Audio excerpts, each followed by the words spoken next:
People all over the world, especially in underdeveloped countries like Ethiopia, go days without food. Hunger is a devastating issue. In Ethiopia today, 44% of people live below the poverty line, receiving less than $2 per day.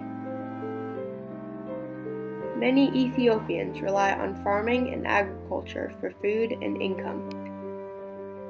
For most, a lack of money and technology prevents them from becoming self-sufficient. Insufficient resources and knowledge lead to poor farming techniques, which can result in crop failure.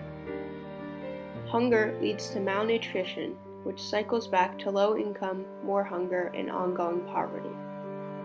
Sadly, Ethiopia has been suffering from severe hunger and poverty for over 600 years. Throughout much of Ethiopia's history, the distribution of wealth has been highly unequal and unfair, as the wealthy took control and rarely aided the poor.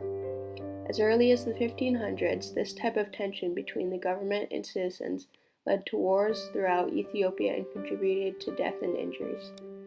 This then led to mass hunger and poverty throughout the country, lasting until today.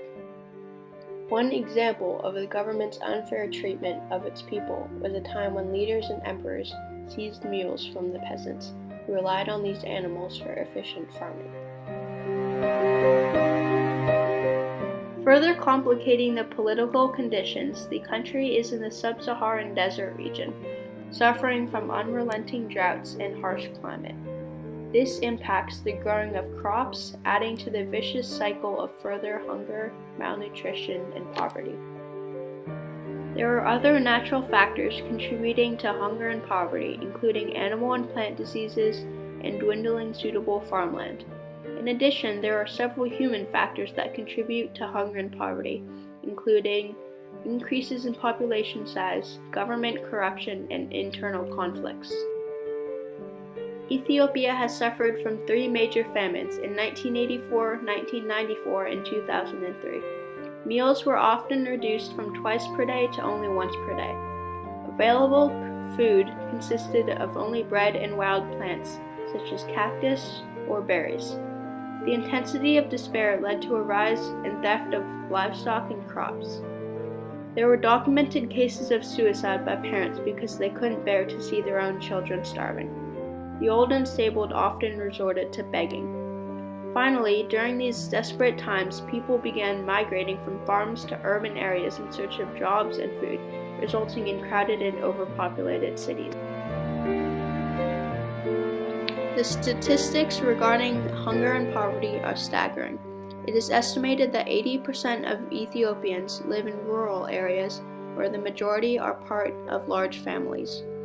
Many of them cannot provide enough food for all of the children, thus causing an undernutrition in the household. Agriculture accounts for more than half of Ethiopia's economy, with exports including coffee, animal hides, oilseeds, beeswax, and sugarcane. All agriculture is dependent upon rainfall as the water source. During major droughts, harvests are severely reduced, worsening hunger and poverty. The cost of hunger and undernutrition in Africa is enormous.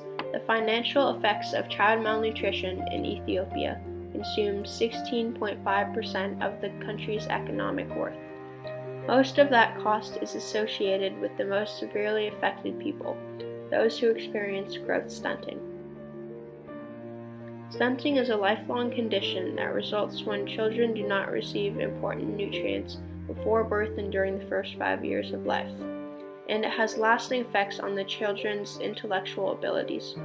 Both stunting and malnutrition-related child mortality reduce the size and the effectiveness of Ethiopia's workforce.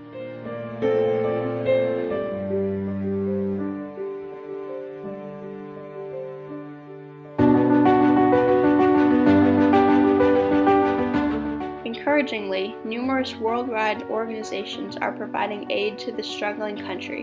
One organization that has contributed to the cause of hunger and poverty since 2004 is the Hunger Project. The focus of this project is to bring together approximately 20,000 people into a cluster of villages and provide basic instruction for farming and healthy living skills.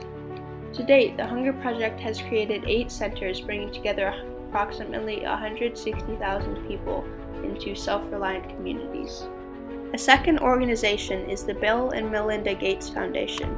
In 2003, the foundation donated almost $2 billion to help combat the challenges afflicting Ethiopia. The Gates Foundation is focusing on improving agriculture techniques and family health. They have many teams working in various regions to improve productivity and implement life-saving health programs. The results so far are promising, with a 45% decrease in poverty documented in the 16 years since inception of the program. The third organization is UNICEF Ethiopia, which is a multifaceted approach to improving overall health. Specifically, the program targets improved access to healthcare, safer water, better sanitation, and balanced nutrition.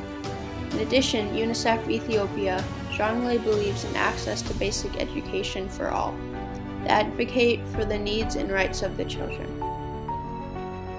Despite the fact that numerous organizations and millions of dollars have been invested in solving the issues of hunger and poverty in Ethiopia, these two problems have not been solved and remain on the United Nations top 10 goal list. With the widespread news of over 1 million deaths from the famine in the 1980s and images of dying children on television, the world was shocked by the severity of hardships facing Ethiopia. Since Ethiopia, one of the poorest countries in the world, is reliant on outside assistance for food and money, teens can make a stronger impact by continuing to help the world focus on donations for the country. In recent years, motivated teenagers around the world have begun standing up and trying to rid the world of poverty.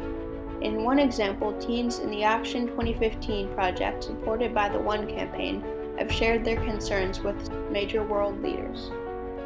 By joining organizations such as these, teens in the U.S. can continue to raise awareness. By creating websites or blogs, we can define the urgency that relief is needed for the sufferers of hunger and poverty. Teens can raise money from bake sales or car washes, and funds can be donated to professional organizations for distribution. So take action and become informed about this issue. Don't just watch the problem getting worse.